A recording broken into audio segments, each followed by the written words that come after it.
வணக்கம் centum app viewers. இன்றைக்கி நம்ம டெய்லியும் கரண்ட் அஃபேர்ஸ் பார்ப்போம். நம்ம இதில் சீரீஸில் வந்து கரண்ட் அஃபேர்ஸில் வந்து சாட்டர்டே சண்டே பார்க்குறதில்ல, அதோட சேர்த்து சாட்டர்டே சண்டே என்ன நடந்துச்சோ, அப்புறம் இன்றைக்கி மார்ச் 17 என்ன இம்பார்ட்டன்ட் நியூஸ் நடந்துச்சோ அதுதான் பார்க்க போகிறோம். இன்றைக்கி மார்ச் 17 நமக்கு இதுக்கு முன்னாடி பட்ஜெட்லாம் கொடுத்துருக்காங்க. அதுமாரி அக்ரிகல்ச்சர் பட்ஜெட் வந்திருக்கு. அதுக்கப்புறம் நம்ம சாட்டர்டே வந்து பட்ஜெட் ஃபுல்லாகவே பார்த்தோம். பார்ட் 1 பார்ட் 2ன்னு சொல்லிட்டு உங்களுக்கு அது யூஸ்ஃபுல்லாக இருக்குன்னு நான் நம்புகிறேன். இன்றைக்கி மார்ச் 17 என்னென்ன கரண்ட் அஃபேர்ஸ் இருக்குது, நேஷ்னல் டே, ஒரு ஸ்கீமு, அதுக்கப்புறம் ஸ்போர்ட்ஸு, அது மாதிரி என்னென்ன இருக்குன்னு சொல்லிட்டு இம்பார்ட்டன்ட் கரண்ட் அஃபேர்ஸ் பார்த்துருவோம். எல்லாமே எக்ஸாம் ஓரியன்டாக தான் பார்க்க போகிறோம். இன்றைக்கி என்ன அப்படின்னா தமிழ்நாடோட கரண்ட் அஃபேர்ஸ் பார்க்க போகிறோம். தமிழ்நாட்டில் என்னென்ன இருக்குது அப்படின்னு பார்த்தீங்கன்னா, அக்ரிகல்ச்சரில் நமக்குன்னு பட்ஜெட்டு தனியாக ஒதுக்கியிருக்காங்க. எப்படி இந்தியாவில் வந்து ரயில்வேக்குன்னு சொல்லிட்டு முன்னாடி பட்ஜெட்டு வந்து தனியாக தாக்கல் பண்ணுவாங்க இல்லைங்களா, அதே மாதிரி அக்ரிகல்ச்சருக்குன்னு சொல்லிட்டு நம்ம தமிழ்நாட்டில் தனியாக பட்ஜெட் தாக்கல் பண்ணிட்டு இருக்காங்க. இது கடந்த 3 வருஷங்களாக தான் நடந்துகிட்டு இருக்கு. இதுக்கு முன்னாடி ஃபர்ஸ்ட் யார் அந்த அக்ரிகல்ச்சருக்குன்னு சொல்லிட்டு தனி பட்ஜெட் ஒதுக்குறாங்க அப்படின்னு பார்த்தீங்கன்னா, இப்போ பட்ஜெட் வாசிக்கிறாங்க அப்படின்னா இது ஒரு 66 பேஜ் கொண்ட தனி பட்ஜெட்டு. இது வந்து ஃபர்ஸ்ட் கர்நாடகாவில் அறிமுகப்படுத்தினாங்க, அப்புறம் ஆந்திராவில் அறிமுகப்படுத்தினாங்க, இப்போ நம்ம தமிழ்நாட்டில் அறிமுகப்படுத்திருக்காங்க. இப்போதைக்கு அக்ரிகல்ச்சரில் என்னென்ன இம்பார்ட்டன்ட் ஸ்கீம்ஸ் இருக்குது, எந்தென்னதுக்கெல்லாம் பட்ஜெட் ஒதுக்கியிருக்காங்க அப்படின்னு சொல்லிட்டு பார்த்துருவோம். இது ரொம்ப சின்னதாக தான் இருக்குது. ஓகேங்களா. தமிழ்நாட்டில் அக்ரிகல்ச்சர் பட்ஜெட்டுன்னு சொல்லிட்டு எவ்வளோ ஒதுக்கியிருக்காங்க பார்த்தீங்கன்னா 45,661 கோடி ரூபா இந்த பட்ஜெட்டு ஒதுக்கியிருக்காங்க. எதுக்கு அப்புறம்னா பள்ளிக்கல்வித்துறைக்கு அப்புறம் அதிகமாக பட்ஜெட் ஒதுக்கிற ஏரியா இதுதான். ஓகேங்களா. அதுக்கப்புறம் இதோட மினிஸ்டர் யாருன்னா எம்ஆர்கே பன்னீர்செல்வம் அவர்கள். நம்ம அக்ரிகல்ச்சர் பட்ஜெட் இது வரைக்கும் எத்தனாவது இது நடந்திருக்குன்னா இது 5வது அக்ரிகல்ச்சர் பட்ஜெட்டு. ஓகேங்களா. எப்போ வந்து முதல்வர் ஸ்டாலின் அவர்கள் வந்தப்பங்களோ அதுக்கப்புறம் வந்து பட்ஜெட்டை வந்து தனியாக அக்ரிகல்ச்சருக்கு தனியாக பட்ஜெட் போட ஆரம்பிச்சிட்டாங்க. அது இதில் 5வது உள்ள அக்ரிகல்ச்சர் பட்ஜெட்டு. இதுக்கு முன்னாடி யார் ஃபர்ஸ்ட் இது பண்ணியிருக்காங்க அப்படின்னா கர்நாடகா, செகண்ட் ஆந்திரா, 3வது தமிழ்நாடு அக்ரிகல்ச்சருக்காக தனியாக பட்ஜெட் தாக்கல் பண்ணுறாங்க. ஓகேவா.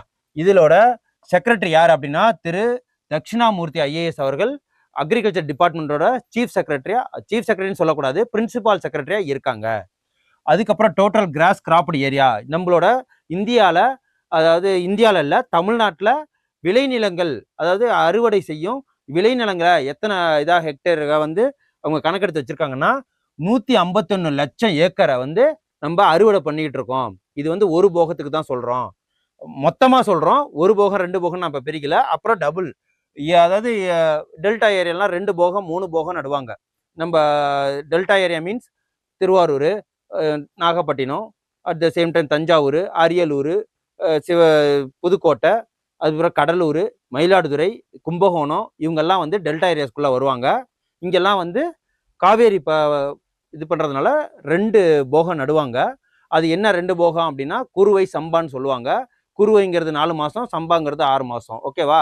இதில் மானாவாரி பயிர்னு ஒன்று சொல்லுவாங்க. அதில் என்னன்னா எள்ளு நடுவாங்க, சில பேர் வந்து சோளம் நடுவாங்க, சில பேர் பருத்தி போடுவாங்க, சில பேர் வந்து இங்கே இருக்கிற டெல்டா ஏரியாஸில் என்ன பண்ணுவாங்கன்னா பச்சை பயிர், உளுந்து பயிர்றது தான் இந்த மானாவாரி பயிர். ஆனால் கணக்கு படி பார்த்தா ஏன்னா அதுங்கெல்லாம் தண்ணி தேவையில்லை. ஓகேங்களா. 2 வேளை 2 போகம் அப்படின்னா தண்ணி பாய்ச்சி பண்ணுறதா 2 போகம். அதுதான் இந்த டபுள் கிராப்டு ஏரியாஸ்ன்னு சொல்லியிருக்கிறேன். எப்படின்னா 333.60 லட்சம் ஏக்கரை வந்து டபுள், ஓகேங்களா, டபுள் கிராப்டு ஏரியா 2 போகம் அப்படின்னு சொல்கிறோம். இது எங்கே நடக்குதுன்னா டெல்டா ஏரியாவில் தான் 2 போகம் பண்ணுறாங்க. அந்த எதெல்லாம் தண்ணி பாய்ச்சி காற்று தண்ணியாக இருக்கட்டும், அதுக்கப்புறம் போர்வெல்லாக இருக்கட்டும், கிணத்து பாசனமாக இருக்கட்டும், அதெல்லாம் உங்களுக்கு எவ்வளோ கிணத்து பாசனம் இருக்குது, எவ்வளோ ஆற்று பாசனம் இருக்குன்னு சொல்லிட்டு அதெல்லாம் நெக்ஸ்ட் இதில் உங்களுக்கு டீட்டெயிலாக ஒரு கிளாஸில் சொல்கிறேன். இதில் வந்து நமக்கு 2 போகம் உள்ளது 33.60 லேக் ஏரியாஸு. அதுக்கப்புறம் டோட்டல் எவ்வளோன்னா 153 லட்சம் ஏக்கர். நம்ம தமிழ்நாட்டில் என்னென்னத்துக்கெல்லாம் நம்ம முதல் தரமாக இருக்குது அப்படின்னா ராகி விளைவிக்கிறதுல, ராகி இருக்கு இல்லைங்களா, ராகினா என்ன சொல்லுவாங்க, கேழ்வரகு. ஓகேங்களா. அந்த கேழ்வரகு இது பண்ணுறதுல ஃபர்ஸ்ட் பிளேஸில் நம்ம தான் இருக்கோம். இதெல்லாம் ரொம்ப முக்கியம். ஓகேங்களா. அப்புறம் maize, oil seeds, sugar cane சொல்கிறாங்க இல்லைங்களா, இந்த கரும்பு, அதுக்கப்புறம் வந்து எண்ணெய் வித்து பொருட்கள், அதாவது எண்ணெய் வித்துனா எதெல்லாம் வரும்னா இந்த ஆமணக்கு சொல்லுவாங்க, அதுக்கப்புறம் எள்ளு சொல்லுவாங்க, அப்புறம் சூரியகாந்தி விதைகள் சொல்லுவாங்க. இந்த மாதிரி கிரவுண்ட்நட் ஆயில், கிரவுண்ட்நட்னா நிலக்கடலை, அதுலேருந்து கடலை எண்ணெய் எடுக்கிறாங்க இல்லையா, அந்த மாதிரி இதை தான். அதில் நம்ம 2வது பிளேஸில் இருக்கோம், இந்தியாவிலேயே 2வது பிளேஸு. ராகி வந்து பயிரிடுறதுல இந்தியாவிலேயே முதல் பிளேஸில் இருக்கும். கிரவுண்ட்நட்டு மைனர் மில்லட்ஸு, கிரவுண்ட்நட்டு தனி, மைனர் மில்லட்ஸ் தனி, அதில் 3வது பிளேஸில் இருக்கும். அதுக்கப்புறம் எலக்ட்ரிசிட்டி கனெக்ஷன்ஸ் டு ஃபார்மர். இதுக்கு முன்னாடி கரண்ட் அஃபேர்ஸ்ல நம்ம பார்த்துருக்கோம். ரூபாய் 5 ரூபாய்க்கு எலக்ட்ரிசிட்டி கனெக்ஷன் எந்த மாநிலம் கொடுக்குது அப்படின்னா மத்திய பிரதேஷ் கொடுத்துட்டு இருக்குன்னு சொல்லிட்டு ஒரு 10 நாளுக்கு முன்னாடி கரண்ட் அஃபேர்ஸ்ல பார்த்துருக்கோம். அதே இதில் நம்ம எலக்ட்ரிசிட்டி கனெக்ஷன்ஸ் டு ஃபார்மருக்கு ஃப்ரீயாக எவ்வளோ கொடுத்துருக்கோம் அப்படின்னா 1991 கலைஞர் ஐயா பீரியட்லேருந்து கொடுத்துட்ருக்கான்னு சொல்லிட்டு முன்னாடி சொல்லியிருக்க கரண்ட் அஃபேர்ஸில் எத்தனை இதுக்கு கொடுத்துருக்காங்கன்னா 1.78 லட்சம் பேருக்கு, ஓகேங்களா, ஃபார்மர்ஸ்க்கு போர்வெல் கனெக்ஷனுக்கு போருக்காக free connection, okay, free electricity to ஃபார்மர்ஸ்க்கு கொடுத்துருக்காங்க. அதுக்கப்புறம் அக்ரிகல்ச்சருக்காக என்னென்ன ஸ்கீம் பட்ஜெட்டில் போட்டிருக்காங்க அப்படின்னு சொல்லிட்டு ஒரு லிஸ்ட் இருக்கு. அது என்னென்னு அப்படியே வரிசையில் பார்த்துருவோம். Kalaignar all village integrated agriculture development programme அப்படின்னு சொல்லிட்டு எல்லா வில்லேஜுக்கும் எவ்வளோன்னா நம்பர் ஆஃப் பஞ்சாயத்துனா 10,187 பஞ்சாயத்துக்கு எவ்வளோ பணம் கொடுக்குறாங்க ஏக்கர்ஸ் ஆஃப் கல்டிவேஷனுக்கு 46,000. ஒரு ஏக்கர் வந்து பயிரிடுறதுக்கு கல்டிவேட் பண்ணுறதுக்கு, கல்டிவேஷனா என்ன சொல்லுவாங்க, பயிரிடுறதுக்கு 46,000 பணம் கொடுக்கறதா அறிவிச்சிருக்காங்க. அதுக்காக எவ்வளோ அமௌண்ட் ஒதுக்கியிருக்காங்கன்னா 269.50 கோடி ரூபா இந்த ஸ்கீமுக்காக ஒதுக்கியிருக்காங்க. Kalaignar all village integrated agriculture development programme. இது யாரோட பேர்ல இருக்குன்னா கலைஞரோட பேர்ல இருக்கு. அதுக்கப்புறம் படித்த இளைஞர்கள்லாம் இப்போ என்ன பண்றாங்க, எல்லாரும் ஐடிக்கு போறது, கவர்மெண்ட் ஜாப் போறது, ஃபாரின் போறது. ஃபாரின்ல போய் கூலி தொழிலாளி வேளாண் பண்ணாலும் பண்ணுவாங்களே தவிர இங்க வந்து விவசாயம் பண்றதுக்கு, ஏன்னா நிலம் இருக்கிறவங்களே விவசாயம் பண்ண மாட்டாங்க இப்ப இருக்கிற இளைஞர்கள். அந்த இளைஞர்களுக்கு உத்வேகம் கொடுக்கணுங்கிறதுக்காக 1 லட்ச ரூபா மானியம் திட்டம். இது என்ன அப்படின்னா making youth into agricultural entrepreneur scheme. அக்ரிகல்ச்சர்ல ஆண்டர்பிரினரா ஆகிறதுக்கு என்னென்ன இருக்கு, நீங்க வந்து ஏதாவது மிஷினரிஸ் தயாரிக்கலாம், ஏதாவது களை வெட்டுறதுக்கு, அண்டை போடுறதுக்கு, ஏதாவது மிஷினரி தயாரிக்கிறதுக்கு உங்களோட இன்னோவேட்டிவ் ரிசர்ச் அண்ட் டெவலப்மெண்ட்டை மேம்படுத்தலாம். அதுக்கப்புறம் மருந்துகள் தயாரிக்கலாம். அதுக்கப்புறம் வந்து இயற்கை வழியில உரங்கள் தயாரித்து கொடுக்கலாம். அப்படிங்கிற உங்களோட கண்டுபிடிப்புகளை மேம்படுத்துறதுக்காக ஸ்டார்ட் அப் ஆரம்பிக்கிற மாதிரி என்டர்பிரினர் ஸ்கீம் இது. Making youth into agri entrepreneur scheme என்ன அப்படின்னா 1 லட்ச ரூபா சப்சிடியில் இதை ஆரம்பிச்சிருக்காங்க. அதுக்கப்புறம் சிஎம்மோட மண்ணுயிர் காப்போங்கிற ஸ்கீம் என்னன்னா, இது ஒரு மண் வளத்தை காமிக்கிறது. நம்ம பாட்டுக்கு கெமிக்கல்ஸ் அள்ளி போட்டு மண்ணோட வளத்தை கெடுக்கிறோம் இல்லைங்களா, அந்த இதை வந்து தடுக்கிறதுக்காக இதுல வந்து 142 ரூபா கோடி இது பண்ணி இயற்கை உரங்களை தயாரிக்கிறதுக்கும் கெமிக்கலை யூஸ் பண்ணாம எப்படி பயிர்களோட அதாவது வளர்ச்சியை இம்ப்ரூவ் பண்றது அப்படிங்கிறதுக்கு காமிக்கிறதுக்கு தான் இது சிஎம் மண்ணுயிர் காப்போங்கிற திட்டம். இது எவ்வளோ இருக்குன்னா, நம்ம தமிழ்நாடு அக்ரிகல்ச்சர்ல 5th லார்ஜஸ்ட் செக்டாரா நம்ம தமிழ்நாட்டில் இருக்கு. ஆல் ஓவர் வேர்ல்டுல நம்ம தான் அக்ரிகல்ச்சர்ல 5th லார்ஜஸ்டா இது பண்றோம். இதோட கான்ட்ரிபியூஷன்னா 1.5 lakh crores agriculture cross state value added. ஓகேங்களா, நம்மளோட தமிழ்நாட்டில் அக்ரிகல்ச்சர் டிபார்ட்மெண்ட்லேருந்து எவ்வளோ பணம் வருது அப்படின்னா 1.5 லட்சம் கோடி ரூபாய். அது வந்து எல்லா விதத்துலையுமே டிராக்டராக இருக்கட்டும், அதுக்கப்புறம் ஏதாவது மிஷினரிஸ் எடுத்து எக்ஸ்போர்ட் பண்ணுறது இம்போர்ட் பண்ணுறதா இருக்கட்டும், அதுக்கப்புறம் வந்து தானியங்கள் உற்பத்தி பண்ணுறதா இருக்கட்டும், நெல் உற்பத்தி பண்ணுறதா இருக்கட்டும், மில்லட்ஸ் உற்பத்தி பண்ணுறதா இருக்கட்டும், இதுலேருந்து மொத்த ஹோலிஸ்டிக்காக அதில் ஹார்டிகல்ச்சர் வந்துடும், எல்லாமே அனிமல் ஹஸ்பண்ட்ரி வந்து எல்லாமே வந்துடும். அதுலேருந்து சேர்த்து 1.5 லட்சம் கோடி ரூபா நமக்கு வருமானம் வருது. அதுக்கப்புறம் ஹார்டிகல்ச்சர் கிராப்ஸ் என்னென்ன இருக்குது அப்படின்னு பார்த்து தோட்டப்பயிர்கள். ஓகே, டோட்டல் ஏரியா வந்து எவ்வளோ நம்ம பயிரிடுறோம்னா 16.3 லட்சம் ஹெக்டேர்ஸு. இந்த தோட்டப்பயிரில் என்ன வரும், அதாவது மாம்பழங்கள் அது தோட்டப்பயிரில் வரும். அதுக்கப்புறம் வந்து இலை சாகுபடி பண்ணுறது, அதுக்கப்புறம் வாழை சொல்லுவாங்க இல்லைங்களா, அது சாகுபடி பண்ணுறது, இதெல்லாம் தோட்டப்பயிரில் தான் வரும். அதுக்கப்புறம் ஒவ்வொரு காய்கறி அந்த இதெல்லாம் பண்ணுறப்போ அதெல்லாம் இதில் தான் வரும், தோட்டப்பயிரில் தான் வரும். Chief minister farmer service centre அப்படின்னு சொல்லிட்டு ஒன்று அமைச்சு, அந்த சென்டர் எத்தனை அமைக்க போகிறாங்கன்னா 1000 சென்டர் அமைக்க போகிறாங்க. எவ்வளோ இது கொடுக்க போகிறாங்கன்னா 30% சப்சிடி. இப்போ 10 லட்சம் வாங்குறோன்னா 30% சப்சிடி எவ்வளோ, 3 லட்சம். ஓகேங்களா, நீங்கள் 10 லட்சம் கடன் வாங்கி நீங்கள் ஹார்டிகல்ச்சர் அதாவது தோட்டப்பயிர்களை நீங்கள் உற்பத்தி பண்ணி நீங்கள் லாபம் சம்பாதிக்கலாம். ஆனால் 10 லட்சம் இன்வெஸ்ட்மெண்ட்டில் பண்ணும்போது 3 லட்ச ரூபா கவர்மெண்ட்டு சப்சிடியாக ஏற்றுக்குது. இப்போ 20 லட்சம்னா எவ்வளோ வரும், 6 லட்ச ரூபா சப்சிடியாக வந்துடும். இதுக்காக எவ்வளோ குறைச்சிருக்காங்க அப்படின்னா கொடுத்துருக்காங்க, பட்ஜெட் ஒதுக்கியிருக்காங்கன்னா 42 கோடி ரூபா. அதுக்கப்புறம் மலைவாழ் உழவர் முன்னேற்ற திட்டம்னு சொல்லிட்டு ஒன்று இருக்குது. அந்த திட்டத்துக்கு மொத்தம் 20 டிஸ்ட்ரிக்ட் மலைவாழ் முன்னேற்ற திட்டம்னா எதெல்லாம் வரும், இந்த தேனி மாவட்டம், அதுக்கப்புறம் வந்து மலைவாழ்னா இந்த கன்னியாகுமரி, நாகர்கோயில், தென்காசி, அந்த பார்டரில் அதாவது மலையில் இந்த பழனி, அதுக்கப்புறம் வந்து கோயம்புத்தூர், தருமபுரி, இந்த மாதிரி ஏரியாக்கெல்லாம் எங்கெங்கெல்லாம் மலைகள் இருக்காங்களோ, மலைவாழ் மக்கள் இருக்காங்களோ, ட்ரைபல்ஸ் பீப்புள் இருக்காங்களோ, மொத்தம் 20 டிஸ்ட்ரிக்ட்ஸை தேர்ந்தெடுத்திருக்காங்க. அவங்களுக்கு என்னது அவங்கள முன்னேற்றத்துக்காக அதுக்கு எவ்வளோ கோடி ரூபா ஒதுக்கியிருக்காங்கன்னா 22.40 கோடி ரூபா. அதுக்கப்புறம் நியூட்ரிஷன் ஃபார்மிங் மிஷன் சொல்லிட்டு அதுக்கு எவ்வளோ ஒதுக்கிருக்காங்க அப்படின்னா 125 கோடி ரூபா ஒதுக்காங்க. அதாவது நியூட்ரிஷன் ஃபார்மிங் மிஷின்னா ஒரு சக்தி உள்ள, அதாவது சத்து புரோட்டீன் அதிகமாக உள்ள பொருளை உற்பத்தி பண்ணுறதுக்காக, ப்ரொடக்ஷன் பண்ணுறதுக்காக ஸ்பெசிஃபிக்காக அதுக்கு மட்டுமே 125 கோடி ரூபா ஒதுக்கியிருக்காங்க. அதுக்கப்புறம் தமிழ்நாடோட கேஷ்யூ போர்டுன்னு ஒன்று ஆரம்பிக்க போகிறாங்க. எங்கே ஆரம்பிக்க போகிறாங்க அப்படின்னா அரியலூர், கடலூர், விழுப்புரம், புதுக்கோட்டை, தேனி இந்த இடங்கள்லாம் என்ன கேஷ்யூ நட்ஸ், அதாவது இந்த நீங்கள் கடலூர் சைட்லாம் போனீங்கன்னா தெரியும், அரியலூர் சைடு போனீங்கன்னா தெரியும், இந்த தேனி சைட்லாம் போனீங்கன்னா தெரியும். இங்கெல்லாம் என்னென்னா கேஷ்யூஸ்னா எதை சொல்லுவாங்க, கேஷ்யூஸ்னா முந்திரியை சொல்லுவாங்க இல்லைங்களா, முந்திரி காடுகள். அந்த முந்திரி காடுகளை ப்ரொடக்ஷன் பண்ணுறதுக்காக முந்திரி, அதாவது கேஷ்யூ போர்டுன்னு ஒன்று ஆரம்பிச்சிருக்காங்க. இது வரைக்கும் எத்தனை இருக்குன்னா ப்ரொடக்ஷன் பண்ணுறதுக்கு 4 சென்டரும், அதை எக்ஸ்போர்ட் பண்ணுறதுக்கு 2 சென்டரும் ஓப்பன் பண்ண போகிறாங்க. இதெல்லாம் சென்டர், ஓகேங்களா. இதுக்கு எவ்வளோ பட்ஜெட் ஒதுக்கியிருக்காங்கன்னா 10 கோடி ரூபா ஒதுக்கியிருக்காங்க. அதுக்கப்புறம் ஜாகிரபிக்கல் டேக் பார்த்துருவோம். நமக்கு ஒரு 8 ஜாகிரபிக்கல் டேக்கு நம்மளோட அந்த 66 பேஜ் இருக்கு இல்லைங்களா, அக்ரிகல்ச்சர் இது அதில் இருக்குது.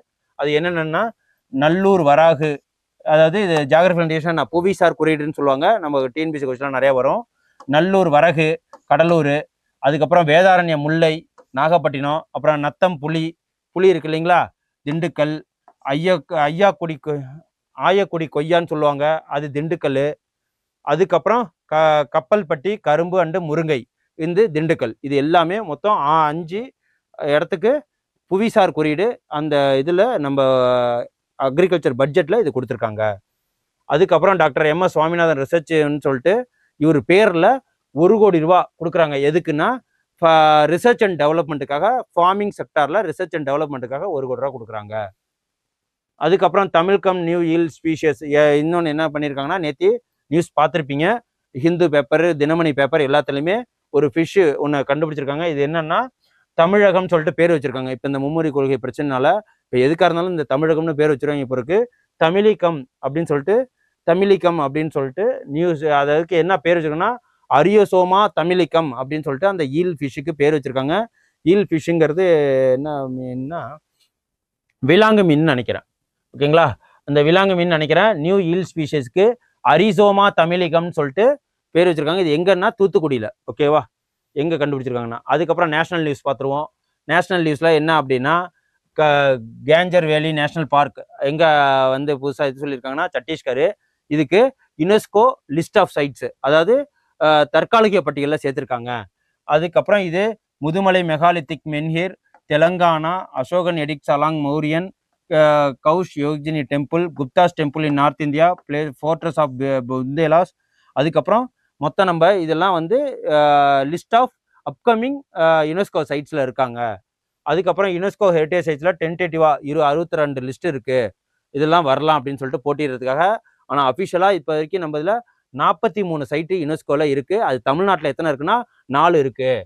அது என்னென்னு பார்த்தீங்கன்னா தமிழ்நாட்டில் 4 of the world heritage sites in India, ஓகேவா, 4 இருக்குது. தமிழ்நாட்டில் மட்டும் யுனெஸ்கோ ஹெரிட்டேஜ் சைட்டு. அது என்னென்ன அப்படின்னு பார்த்தீங்கன்னா மகாபலிபுரம் கோவில்லாம் இருக்கு இல்லைங்களா, அது group of monuments at Mahabalipuram. ஆக மொத்தம் மகாபலிபுரத்தில் 2 இருக்குது. அதுக்கப்புறம் நீலகிரி மவுண்டன் ரயில்வே லைன் இருக்கு இல்லைங்களா, கோயம்புத்தூர்லேருந்து நீலகிரி இது வரைக்கும் ஊட்டி வரைக்கும் ரயில் ஒன்று போகுது இல்லைங்களா, அது வந்து யுனெஸ்கோ ஹெரிட்டேஜில் இருக்குது. அப்புறம் கங்கை கொண்ட சோழபுரமும் யுனெஸ்கோ ஹெரிட்டேஜ் சைட்டில் இருக்குது. அதுக்கப்புறம் இன்டர்நேஷனல் நியூஸ் என்ன அப்படின்னா Sunita Williams and Butch Wilmore அப்படிங்கிறவங்க 2 பேர் என்ன பண்ணுறாங்க, ஸ்பேஸுக்கு போனாங்க. அங்கே தொழில்நுட்ப கோளாறு மூலயமாக திரும்பி வர முடியாமல் 100 நாளைக்கு மேலே மாட்டிக்கிட்டு இருக்காங்க. அவங்கள திருப்பி கொண்டு வர்ற ஒரு மிஷனை தான் யார் ஆரம்பிச்சிருக்காங்கன்னா நாசாவும் நம்ம எலான் மஸ்கோட கம்பெனியான ஒரு ட்ரீம் ப்ராஜெக்டான ஸ்பேஸ் எக்ஸ். அவங்க ஆல்ரெடி நிறைய இதில் சாதனை பண்ணியிருக்காங்க. இந்த 2 சேர்ந்து Sunita Williams and Butch Wilmore இவங்க 2 பேரும் திரும்பி இந்த லேண்டுக்கு, அதாவது எர்த்துக்கு கொண்டு வரதுக்கு இவங்க 2 பேரும் வச்சிருக்கிறாங்க. அதுக்கு பேர் என்னன்னா பேக் ஹோம் மிஷன். அந்த மிஷனுக்கு பேர் பேக் ஹோம் மிஷன். அவங்கள ரிட்டர்ன் டு எர்த் அப்படிங்கிற ஒரு இதுக்காக Sunita Williams and Butch Wilmore அப்படின்னு சொல்லிட்டு இதுக்கு பேர் என்னன்னா க்ரூ 10. இந்த மிஷனுக்கு பேர் என்ன அப்படின்னா க்ரூ 10 அப்படின்னு சொல்லிட்டு கொடுத்துருக்காங்க. யார் 2 பேர் சேர்ந்து இதில் ஈடுபட்டிருக்காங்கன்னா நாசா அண்ட் ஸ்பேஸ் எக்ஸ். அதுக்கப்புறம் ஸ்போர்ட்ஸில் வருகின்ற மார்ச் 22ஆம் தேதி ஆடவர்களுக்கான இந்தியன் பிரீமியர் லீக் போட்டி நடைபெற போகுது. அதே மாதிரி உமன் பிரீமியர் லீக்னு ஒன்று நடந்து முடிஞ்சிருக்கு. எப்போனா February 14 மார்ச் 15 வரைக்கும். அதில் யார் வின் பண்ணியிருக்காங்க அப்படின்னா, இது வரைக்கும் 3 போட்டி நடந்திருக்கு. யார் வின் பண்ணியிருக்காங்கன்னா, இந்த வாட்டி மும்பை இந்தியன்ஸ் தான் வின் பண்ணியிருக்கு. உமன்ஸ் பிரீமியர் லீக், ஓகேங்களா? உமன்ஸ் பிரீமியர் லீக் 2025 யார் வின் பண்ணியிருக்காங்கன்னா, வின்னு வந்து மும்பை இந்தியன்ஸு. இதோட கேப்டன் யாருன்னா ஹர்மன் பிரீத் கவுருங்கிறவங்க இதோட கேப்டனு. இவங்களோட என்ன இருக்காங்கன்னா, பிளேயர் ஆஃப் த மேட்ச், அந்த ஃபைனல் மேட்ச்ல மட்டும் நல்லா விளாண்டுருக்காங்க. அதுக்கப்புறம் நேட் சீவியர் பிரண்ட்டுங்கிறவங்க பிளேயர் ஆஃப் சீரீஸ், அந்த எல்லா சீரீஸ்லையுமே பிளேயர் ஆஃப் சீரீஸ் இவங்க பட்டம் வாங்கியிருக்கிறாங்க. அதுக்கப்புறம் இந்த டீம் வந்து 14 பிப்ரவரி டு 15 மார்ச் வரைக்கும் நடந்திருக்கு. எங்கே நடந்திருக்கு அப்படின்னு பார்த்தீங்கன்னா, இது ஸ்டேடியம் வந்து ப்ரோபோன் ஸ்டேடியம் மும்பை. ப்ரோபோன் அதாவது ப்ரூபான் அப்படிங்கிற மாதிரி ஞாபகம் வச்சுக்கோங்க, ப்ரோபோன் ஸ்டேடியம். இது வரைக்கும் என்னென்ன மேட்ச், அதில் யாரெல்லாம் லிஸ்ட்டில் அந்த மேட்ச்சில் இருக்காங்க அப்படின்னா, வெறும் 5 டீம் தான். யாருன்னா Delhi Capitals, Gujarat Giants, Mumbai Indians, Royal Challengers Bangalore, UP Warriors அப்படின்னு சொல்லிட்டு 5 டீம் இருக்கு. இதில் டெல்லி கேபிட்டல்ஸ் தான் இந்த 3 நடந்த மேட்ச்லையும் ஃபைனல்ஸ் வரைக்கும் வந்திருக்காங்க. ஆனால் அவங்களால இது ரன்னர் அப் யாருன்னா டெல்லி இந்தியன்ஸ். இப்போ வின்னு வந்து மும்பை இந்தியன்ஸு, ரன்னர் அப் யாருன்னா டெல்லி கேபிட்டல்ஸ், ஓகேவா? ஆனால் இந்த 3 தடவை மேட்ச்லையும் ஃபர்ஸ்ட் தடவை மும்பை இந்தியன்ஸ் ஜெயிச்சிருக்கு, 2வது தடவை வந்து பெங்களூர் ஜெயிச்சிருக்கு.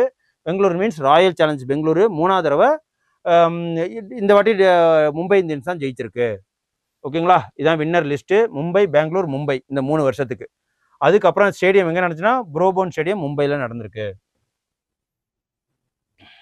அப்புறம் பேரா அத்லட்டிக் கிராண்ட் பிரிக்ஸ்ன்னு சொல்லிட்டு இப்போ ரீசெண்டாக நடந்துச்சு. அதில் யார் வந்து ஜெயிச்சிருக்காங்கன்னா, நம்ம டீம் வந்து நியூ டெல்லி டீம் தான் டாப்ல இருந்திருக்கு. வேர்ல்டு பேரா அத்லட்டிக் கிராண்ட் பிரிக்ஸ் 2025, ஓகேங்களா? இதில் இந்தியா மெடலிஸ்ட் எத்தனை அப்படின்னா, கோல்டு மெடலிஸ்ட் 5, சில்வர் வந்து 40, பிரான்ஸ் 49, மொத்தம் இத்தனை மெடல் வாங்கியிருக்கு. அந்த இது பார்த்தீங்கன்னா வேர்ல்டு பேரா அத்லட்டிக் கிராண்ட் பிரிக்ஸ் 2025.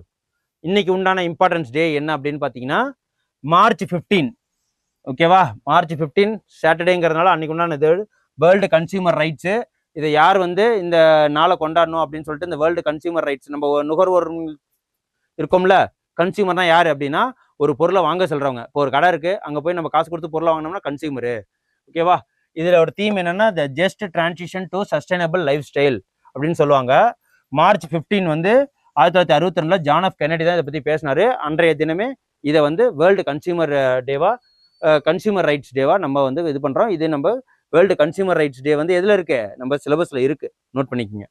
அதுக்கப்புறம் போலியோ டிராப்ஸ் என்ன நடந்திருக்கு இன்னொன்று என்ன அப்படின்னா, மார்ச் 16 வந்து நேஷனல் வேக்சினேஷன் டேவா நம்ம கொண்டாடுறோம்.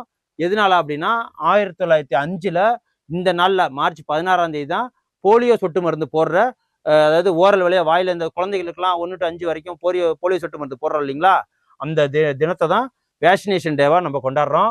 இந்த வாட்டி தீம் என்னன்னா, collective responsibility both from individual and the health care system towards achieving the universal vaccination coverage, ஓகேங்களா? இவ்வளவுதான் தீமு. அதுக்கப்புறம் இன்னைக்கு ஒரு ஸ்கீம் திட்டத்தில் என்ன பார்க்கணும்னா, மக்களை தேடி மருத்துவம். எதனால மக்களை தேடி மருத்துவம் கொண்டு வந்தோம்னா, வேக்சினேஷன் டேன்னு சொல்லியாச்சு. அப்புறம் அதை ஒட்டியே இருக்கிற மருத்துவத்தில் என்ன திட்டம் இருக்குன்னு சொல்லிட்டு ஒன்று பார்த்துருவோம். இதில் மக்களை தேடி மருத்துவம் திட்டம், இந்த மருத்துவ திட்டத்தில் களப்பணியாளர்கள் எத்தனை பேர்னா, சுமார் 5000 மக்கள் தொகைக்கு ஒரு பெண், 5000 மக்கள் தொகைக்கு ஒரு பெண்ணை வந்து வேர்ல்டு, அதாவது WHV உமன்ஸ் ஹெல்த் வெரிஃபைன்னு சொல்லுவாங்க, தன்னார்வலர், அதாவது வாலண்டியர்ஸ், ஓகேங்களா? ஒரு பெண் உமன்ஸ் ஹெல்த் வாலண்டியர்ஸ் அப்படின்னு சொல்லுவாங்க WHVக்கு, உமன் ஹெல்த் வாலண்டியர்ஸ், ஓகேவா? இது யாருக்கு, எத்தனை பேருக்கு ஒரு ஆள்? 5000 பேருக்கு ஒரு ஆளை இதில் நியமனம் பண்ணுவாங்க. அவருக்கு மாதம் ஊக்கத்தொகை எவ்வளோ சம்பளம் கொடுக்குறாங்கன்னா 5500 ரூபா அளித்து நியமிக்கப்படுவார்.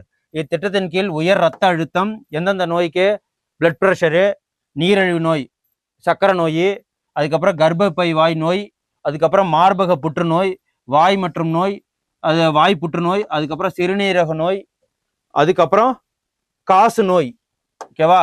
மற்றும் தொழுநோய்க்கான சிகிச்சை அளிக்கப்படுகிறது. யாரை வச்சு? உமன் ஹெல்த் வாலண்டியர்ஸை வச்சு அவங்களுக்கு 5500 ரூபா சம்பளம் கொடுக்குறாங்க. அவங்கள 5000 பேருக்கு ஒரு ஆளை நியமிக்கிறாங்க.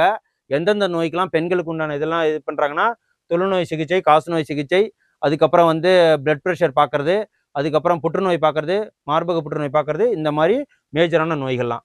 உயர் ரத்த அழுத்தம் மற்றும் நீரிழிவு நோய்களுக்கு இல்லம் நாடி மருந்துகள் வழங்கப்படுகின்றது. நீங்க வேணா கிராமத்துல இருந்தீங்கன்னா தெரிஞ்சிருக்கும். அதாவது ஒரு வாரத்துல ஒரு மேபி திங்கக்கிழமையா இருக்கலாம், புதன்கிழமையா இருக்கலாம். அதாவது பேசிக் ஹெல்த் சென்டர்லேருந்து அரசு சுகாதார இடத்துலேருந்து அவங்களே வந்து வாலண்டியர்ஸாக வீட்டுக்கு வந்து இதுக்கு அதாவது ஒரு நோட்டு போட்டு சக்கரை நோய் இருக்கிறவங்களுக்கு, பிளட் ப்ரெஷர் இருக்கிறவங்களுக்கு மருந்து கொடுத்து அவங்கள செக் பண்ணி மானிட்டர் பண்ணுவாங்க. இது நம்ம எல்லாருக்குமே பார்த்துக்கிட்டு தான் இருக்கோம். அந்த திட்டத்தை தான் இதில் உங்களுக்கு நான் சொல்லியிருக்கிறேன். ஓகேங்களா? இந்த திட்டத்து பேர் என்ன? மக்களை தேடி மருத்துவ திட்டம். ஓகேவா? உங்களுக்கு இன்னைக்கு உண்டான கரண்ட் அஃபேர்ஸ் ரொம்ப எக்ஸாம் வைஸாக நம்ம ரொம்ப யூஸ்ஃபுல்லாக இருக்குன்னு நினைக்கிறேன். இதை நான் பிடிஎஃப் கொடுத்துருக்கேன் கீழே. நீங்கள் சப்ஸ்கிரைப் பண்ணிங்க, லைக்ஸ் ஒன்று போட்டுக்குங்க. ஏதாவது நான் சேஞ்ச் பண்ணோம், பாயிண்ட்ஸ் ஆட் பண்ணோம் அப்படின்னா கமெண்ட்ஸில் சொல்லுங்கள், நான் மேற்கொண்டு ஆட் பண்ணுறேன். ஓகேங்களா? நாளைக்கு ஒரு இம்பார்ட்டண்டான கரண்ட் அஃபேர்ஸோடு உங்களை சந்திக்கிறேன். Thank you. Send a map. You dare to dream, we care to accomplish.